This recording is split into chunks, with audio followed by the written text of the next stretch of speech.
Sotah Daf Gimel continues working through the psukim in the parsha of Sotah and discusses what a number of the words mean, how we understand some of the concepts, and also machleksin about what you learn from the different words, the different drushes that are there. Along the way, we'll have a sprinkling of agadata about avera and about marriage. And we will also have a separate sugya, which is 4 instances in which is machogas Rabbi Shmuel and Rabbi Akiva, whether something is rishus or chayva, something is obligatory or just permissible, but one is not obligated to do those things. So let's begin. The Gemara has been discussing what does the word kina mean when it says v'kina yisishtay, that husband does a process called kina, which we know refers to the warning that he warns her not to be secluded with a certain man.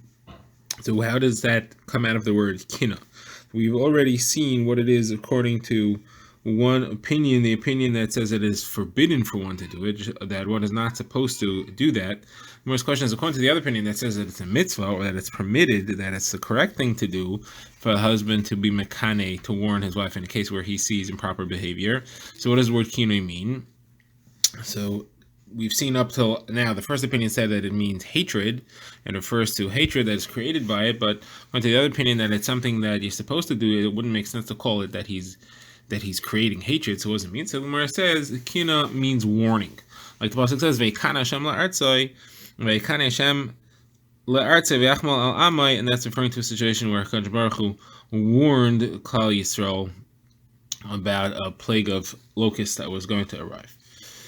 Now, the Gemara refers a little bit about Avera. The Gemara brings a brayso that says Rabbi Meir said that a person may do an Avera, a sin, privately, and a HaKadosh Baruch Hu is going to make it happen publicly, like this situation with the Sotah, that she did her own private thing, but because the Torah tells her husband to warn her and take her to Beis Din, it becomes a public event, so HaKadosh Baruch Hu may reveal what we've done privately. So where do you see that? Because it says, V'avar ala ruach kina, she did her thing privately, and then it says, V'avar ala ruach kina. What's V'avar mean? V'avar means to announce. So he will announce about this warning that he did. And where do you see that Va'avar means to announce? The Mishkan says, Moshe ve'aviru kol b'machna. Moshe commanded, and they ve'avirud a announcement in the camp. So ve'aviru, yavor, ovar means to announce. Now, Rish Lakish adds, a person does not do an avera unless he has a ruach shtus, a spirit of foolishness. Like the pasuk says, Ishish ki siste ishtoi, and you read it as ki sishte, which means that she becomes foolish. The avera that she did was because of foolishness. Now the Gemara continues discussing the psukim which describe the parsha of Sotah, and we have an oddity there that it talks about kina after the kina and the stira and the potential tumma, and mentions kina again. It says, now what's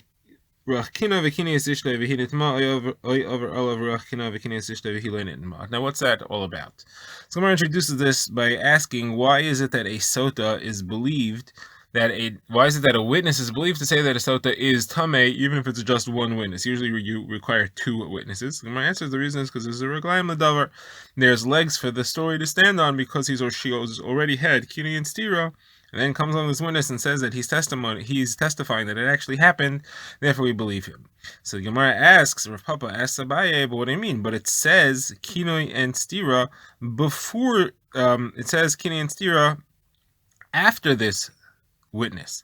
It talks about the kina and the stira after the psukim describing the tumma that happened with the single witness, which we learned before from the Eidein Ba. Like we just said, it talks about kina after. It has it out of order. So the Gemara answers, when it says va'avar olav, which is where it's talking about it later, va'avar means that it happened in the past. Not saying va'avar that it came over him. It's saying v'avar, and in the past it had already passed over him that ruach tuma. It's not referring to it happening now. So where it says aha, so you're telling me that whenever it says v'avar, it's not talking about it happening now. It's talking about something that happened in the past. So when it says that Moshe told Bnei Gad and Bnei Reuven that they are to pass before the rest of Klal Yisrael to go fight, it says v'avar lechem kol cholutz. That happened in the past also? That didn't happen in the past. That only happens in the future in Eretz Yisrael when they go there. So how could it be that Ovar means the past? Someone says no, because there in context it's clear that it doesn't mean the past, because it says in the context of what he's saying, he's talking about capturing the land, and they're not in the land yet and didn't happen yet, so it's clearly not talking about the past. However, if in context it could be talking about something that happened in the past, it even has to be referring to something that happened in the past, because it says va'avar after kinoi and stira. So if kinoi and stira happened, what is va'avar doing here? What is he now having a ruach kina for doesn't make any sense. It has to be referring to something that happened in the past already. Okay, the Gemara has some more. I got it. The Gemara quotes a brisa. The Rabbi Shmuel says a person does not mekane, doesn't cause this kina on his wife unless he has a ruach, unless he has a spirit that comes over him. So Gemara says, what kind of spirit? This is a machlokes. It says for olav ruach kina, vikini is ishtay. So what is this ruach? The Rabbanan say it's a ruach tuma. It's a spirit of impurity. He's doing something bad. Just like we had a discussion before, if doing kina is a correct thing or an incorrect thing. Rav Ashi says it's ruach tahara. It's a ruach of purity. He's doing the right thing. He's upset about improper behavior. And says the Gemara, it's logical to go like the one that says it's a ruach tahara, which is a rabbanon, because the Torah says vikine is ishtoi, and vikine is ishtoi. There's a brisa that discusses what the nature of this vikine is. According to Rabbi Yishmael, he's permitted to do it. According to Rabbi Akiva, it's an obligation to do it. That means that neither opinion says that it's the wrong thing to do. So it makes sense, according to the opinion of the Chachamim, that it's a ruach tehara, and the question is, and now it's a rishus, or it's an obligation. But either way, it's a ruach of tahara. If it's ruach tumah, though, how could we be discussing if it's a rishus or if it's an obligation? Okay, that concludes the Gemara's discussion of that, but now the Gemara is going to go deeper into this whole sugya of rishus or obligation. The Gemara says there are 4 topics which are machlokes between Rabbi Akiva and Rabbi Shmuel, where Rabbi Shmuel says it's a rishus and Rabbi Akiva says it's an obligation. Those 4 things are, number 1, our sugya of Sotah, whether the husband being mekane is a rishus or obligation. The second one is the Kohen being metame for his close relative. Is that a rishus or obligation? And the third one is the enslavement, the making an Eved Kanani into an Eved, where it says that they should serve you forever. Is that a rishus or an obligation? Same thing. Rabbi Shmuel says all these are rishus. Rabbi Akiva says an obligation. So Gemara asks, the Gemara says, Rav Papa asked Abaye, so what do you mean? Rabbi Shmuel always says it's a rishus, it's permissible, and Rabbi Akiva says it's an obligation. That means every mitzvah in the Torah, Rabbi Shmuel is going to say it's only permissible, it's not an obligation. So Gemara says no.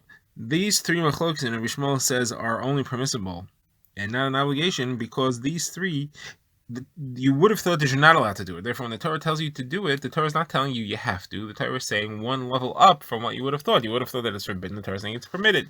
But it's not going so far as to say it's an obligation. And Rabbi Akiva in each of these has an extra drasha, which says that it goes a step further and holds that it is an obligation. So how do these drashas work? So the Gemara goes through them one at a time. So the first one is the parsha of kina. So the Gemara says you would have thought that it's forbidden for a man to create this discord, this hatred between himself and his wife, because it says you're not allowed to hate people in your heart, and therefore you shouldn't create this which causes hatred. However, therefore the Torah comes to say vikini is ishta, he's allowed to do it. It's not to say that it's an obligation. Now Rabbi Akiva's point is that it says vikini twice. It says vikini is ishta. Why does it have to talk about over olav ruach kina twice? It should say ruach kina either she was tamei or she wasn't.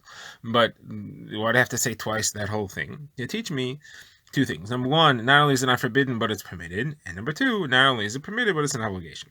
So then Rabbi Shmuel says there's no drush, there's nothing extra there. The Torah had to repeat it because he wanted to talk about the possibility that she was guilty and the possibility that she was not guilty. And once you have to repeat it, you often just re-say the things that you said. That is common thing the Torah will do, and it's not necessarily, you're not meant to learn a drasha out of that. And the Gemara quotes a ton of debate Rabbi Shmuel that says that anytime something is repeated, you're adding something, but the entire thing is repeated, and there's nothing extra that meant to be learned from the other repetitions besides the one thing that is repeated. Okay, next, we had the sugya of a Kohen being metami to his relative. So again, Rabbi Shmuel says that is permitted, and Rabbi Akiva says it's an obligation. What's Rabbi Shmuel's reasoning? Simply because the Torah says that a Kohen is not allowed to be metami to his relative, and therefore the Torah has to tell me that Allah yitama is the words where it says to his close relative, to her he could be metame. That's telling me that he could, but not telling me that you have to. Otherwise, I would have thought that you can't. It's telling me that you could, but not to go so far as to say you have to. Now, Rabbi Akiva says no. These words are extra. The Torah says kiyim l'she'eroi hakarev elav. It says there's other words that says he's allowed to be matame to her. It says only to the relative who is close to him. Lo yitama is even further than that. Lo yitama is saying, go ahead, I'm actually obligating you to go ahead and to be matame to her. Now Rishmal says, no, you're right, those words are except that's for a different drasha. That's to teach that he could be a matame, not only to that it's to teach he can only be matami to her body, not to a limb. If she's alive and her Avram and Achai, which generally is a source of tumma if she loses a limb, but to that he cannot be matami. So that's law yitama only to her body when she dies, but not to a limb that comes off of her. Now Rabbi Kiva says if that would be the only drasha, then it could just say law. It doesn't have to say law yitama. It could say la chayse hapsula hakar elav law, which means to her. It doesn't have to say yitama. Now, Rabbi Shmuel says, no, again, like we said, sometimes you will repeat a word as part of the new thing that's being taught. So it says la yitama, and it's just part of the new thing. Like we said, again, the Gemara quotes the Brisa again, and Rabbi Shmuel says you often repeat something for the one extra or new halacha that's taught within it. Okay, the third thing was the being mishabed in Eved Kenani. So it says So Rabbi Shmuel says that is permitted. Rabbi Kiva says it's an obligation. What's Rabbi Shmuel's reasoning? Because it says the Shiva Umais were supposed to be killed out completely, and therefore you would think that they have to be killed and cannot be enslaved. And therefore the Torah says you are allowed to enslave them instead of killing them. Now, are you really allowed to do that? So the Gemara explains, not if it is a son of a Kenani, for example, any of the Shiva Umas, but we choose Kenani. Not if it's a son of Kenani from both sides, which means that he's a full-fledged Kenani. But the situation in which you're allowed to do that is if his mother's Canaanite and his father comes from another country from somewhere else. And we have a brisa which says this, that if someone comes and he has a child with a woman who is a Canaanite, there you're permitted to purchase, and you're allowed to create a shibud on him. Now, where is that learned from? So the pasuk says, "V'gami b'nei hatishavim hagarim imachem," from the residents who live with you. The residents who live with you means that they were born to a woman from your country, from your place. That is, to include where the father is from abroad, but the woman is from here. Those are toshavim hagarim imachem, those who live with you, because people usually live where the mother is from. Now, therefore, in that type of situation, you're allowed to keep them as an eved. In a reverse situation, however, where it was a woman from abroad and a Kenani went and gave birth to her and gave birth with her to a child there, and then the child came to live here, about that the Torah says asher halidu ba'artzachem, you're only allowed to be mishabed those which are born in your land, and not min hagarim ba'artzachem, not those who come to your land but they really were born somewhere else. And therefore, that is excluded. But what we see from this, as far as our discussion is concerned, that the mother is a Canaanist, you're allowed to keep them as an Eved, and that's what this drasha is coming to teach you. But it's not to tell you that there's an obligation. So Mar asks, what is Rabbi Kiva going to do to this? So he says it's from Mehem Tiknu. You could learn from Mehem Tiknu all those halacha. What's La'olam Behem Tavedu? That's an extra phrase. La'olam Behem Tavedu is to tell me that it's actually an obligation. So Gemara says, Rabbi Shmuel going to do that? So Rabbi Shmuel says, Behem, there, the reason why that phrase is mentioned is to have the word Behem in there, to teach me that it's only them that you're allowed to keep as an Eved forever, but not an Eved Ivri, not from your brethren. Now, how does Rabbi Kiva know that? So Rabbi Kiva says that you see elsewhere. The pasuk later on says clearly, "Uba'achichem b'nei Yisrael ish ba'achav lo'yisir b'farch." So you see that straight out. So the Gemara says now, according to Rabbi Shmuel, if it says it straight out, why do you need to mention that? So the Gemara says no, because it wanted to say ba'achichem, so it says bahem. It's in contrast. It's about to say this, and this is part of saying ba'achichem b'nei Yisrael ish ba'achav lo'yisir b'farch. We have to first say bahem tavaydu, but it's not extra. It's not extra. It's just part of the phrase. Like we said again, the Brisa or Rabbi Shmuel says you could have extra words that are put in for something which you need to repeat to teach me a new halacha.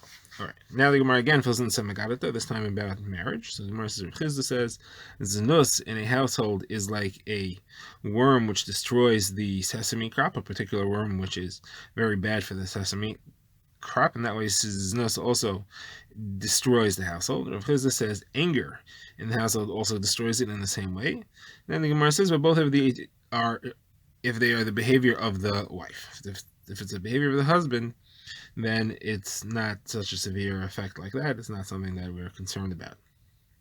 Now, Chizda says further, before Kaisel did Averis, the Shechina would reside with every single one in his house, like it says, because